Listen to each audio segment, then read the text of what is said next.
On Saturdays in the fall, North Dakota State defensive end Spencer Waege loves playing in front of the big crowds and a loud, raucous atmosphere. But back on his family's farm in South Shore, South Dakota, life is a lot quieter. Nothing against living in Fargo or anything. It's a great town and I love it up there, but I'm a country kid and it's just hard to be living in town when you've been raised kind of in the middle of nowhere. Always glad when he's back, and I always remind him that, you're back here, you're normal like everybody else, you're just Spencer. His small town lifestyle meant a lot of hard work. The early mornings, late nights, rain, sleet, snow, it didn't matter. There was always something that needed to be done. I really think that it kind of set me up for college football, just knowing that hard work and that work mentality. Growing up, Spencer brought a football everywhere he went. But when he was 10 years old and his parents asked what he wanted for Christmas, the answer caught them off guard. Most kids my age probably wasn't asking for a goalpost so they could have in their backyard. And I said, Spencer, you just can't go to Target and get a goalpost. A good friend of ours welded it and brought it back here, we painted it. Putting it in was a challenge because, it's probably 6 feet in the ground or better. Well, to lift that whole thing up and put it in a hole and cement it in, that was tricky enough. Whoever was here, if it was a holiday, a birthday party, a graduation, it didn't matter what it was. If we could get a football game going, we'd try to. But it didn't just stop with a football field on the Waege farm. When a barn needed remodeling, upstairs, they added a basketball court. And with 4 boys in the family, it got competitive. Never said no to anything, I guess, when it come to sports. They could pretty much do what they wanted, and if they wanted it, we tried to do it. They played well together. They're brothers, they had their moments. It was always interesting, and you just always prayed nobody'd get hurt. Competition, hard work, and talent paid off. Spencer continued to grow and played both basketball and football in high school, catching the eye of several Division I programs, including NDSU. You saw a lot of potential because you saw a kid who, when he was growing up, didn't have a lot of time to be in the weight room because he was either at practice, playing in a game, or working on the farm. So you saw a frame where this kid's gonna be a big kid. And along the way, this farm boy met a farm girl. Her name, Evie. She was an athlete too. Me and Evie started dating actually May 22nd, the same day I committed to NDSU. Committed that morning on the phone to Coach Roll, and then later that night, then me and Evie started dating. She was a very good volleyball player, very good basketball player. She was here like all the time she could be, fit right in, farm girl and everything else. And so yeah, she was pretty special. They played against each other in the barn, and she played football in the backyard with the boys. She was just one of the gang. Throughout Spencer's senior year, the two were pretty much inseparable. But when it came time for him to go off to college, they felt it was best to just be friends. I don't know, one day it just kind of hit me that I'm like, I don't want her to be always having to run up here and not enjoy her senior year. And so at the time, I guess I just thought it was for the best. Spencer redshirted his freshman season as he acclimated to college life, but as spring football was just getting set to begin, he received some alarming news from back home.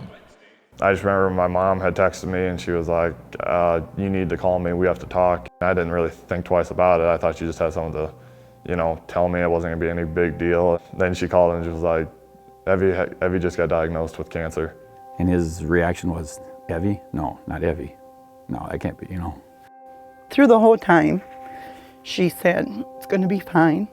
It's all right. She comforted us. We cried. She had an amazing strength for her faith. She really encouraged us. We really grew knowing her.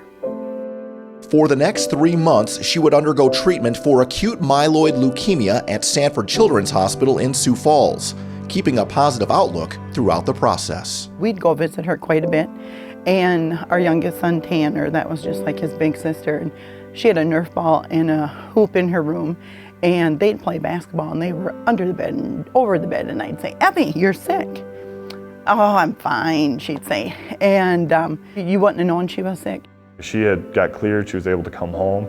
And at then I'm thinking like, okay, she's good, she's got this beat, she's got to just go through some more treatment, but she's got this thing beat. She was filling out grad invites and stuff like that, getting ready for graduation. And she was all excited because she thought she was going to be able to get to walk in May and everything, and with her class. And I had heard that things had took kind of a turn for the worse, and yeah, it just kind of went downhill really fast. A fungal infection started to take over Evie's body, with her eventually slipping into a coma. 11 days later, she would wake up and become lucid enough to write a speech for her high school graduation. But just days later, Evie's condition worsened. And on May 28, 2018, she passed away, 6 weeks short of her 18th birthday. And I'd call Lana and I'd say, have you heard anything, And she'd say, no, haven't heard nothing. And finally she called me, whatever, early afternoon, and said, first thing she said was, are you okay? I was like, yeah, but did you hear anything on Evie, I said, she's gone. You need to get to Spencer. So then I had to go tell Spencer. He just puts his head in my chest and starts crying.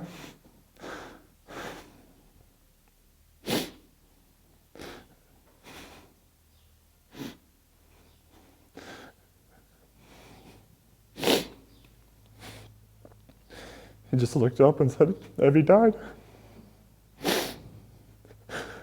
And just went on to say he was sorry, and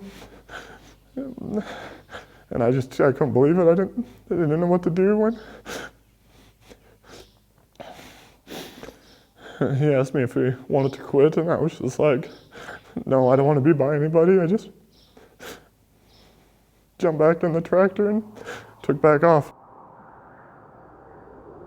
Spencer would spend the next 2 hours in the field driving around on his own. In the days following, he remained home, trying to make sense of it all. But while working in a spot where he first met Evie, something strange happened.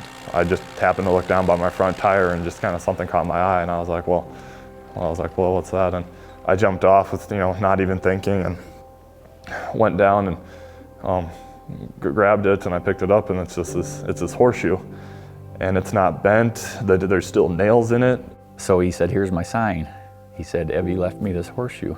Finding that horseshoe was a godsend. Gave him a little comfort, and believed it was a sign, and we do believe it was a sign. But yeah, at the time, we didn't know if he'd go back. The next week, Spencer did go back to Fargo for off-season workouts with a new accessory. If any trip to or from Fargo, that horseshoe is on the dash of my pickup. If I'm at home or in Fargo, I sleep on one pillow and that lays on the other. All the game days I bring it with, and it goes in the locker room. There are a lot more things that are important than football.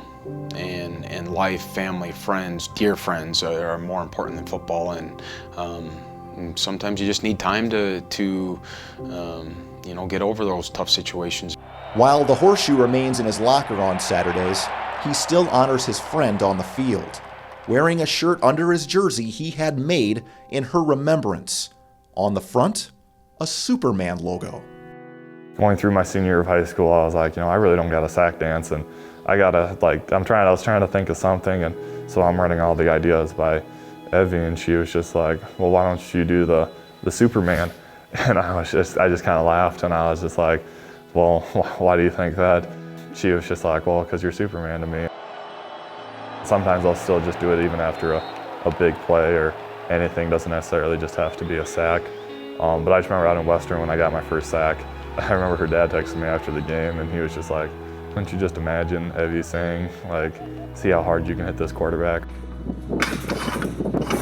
The pain of those hits on the quarterback still don't equate to the pain Spencer has felt since Evie's passing. But he's continuing to draw strength from her, not letting the loss be his kryptonite. He uses his internal and external motivation as, the memories and trying to play for her. I think that helps him. And so I said, this is not only your dream, this was Evie's dream for you. And you gotta keep going on, because she isn't gonna come back. And he's got his biggest fan up above, cheering him on. She was so proud of him.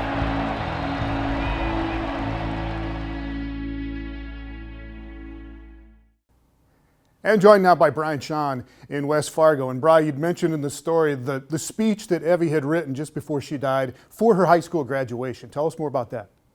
Yeah, she was able to write that speech, and it was read by her sister at the ceremony. It started with a Bible verse, Jeremiah chapter 29, verse 2. And then she wrote, "My grandpa Ron always told me to keep wiggling those toes.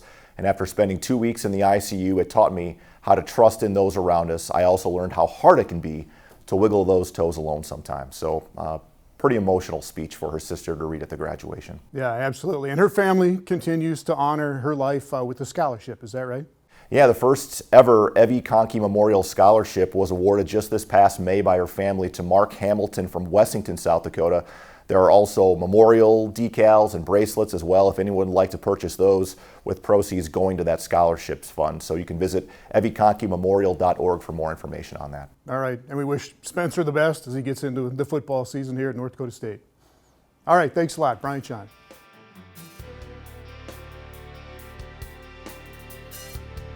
Thank you for watching Midco Sports Magazine. We will see you with a new episode every other week in 2019, and you can find this episode and every episode on YouTube and IGTV. This has been Midco Sports Magazine, presented by Shields and Sanford Orthopedics and Sports Medicine.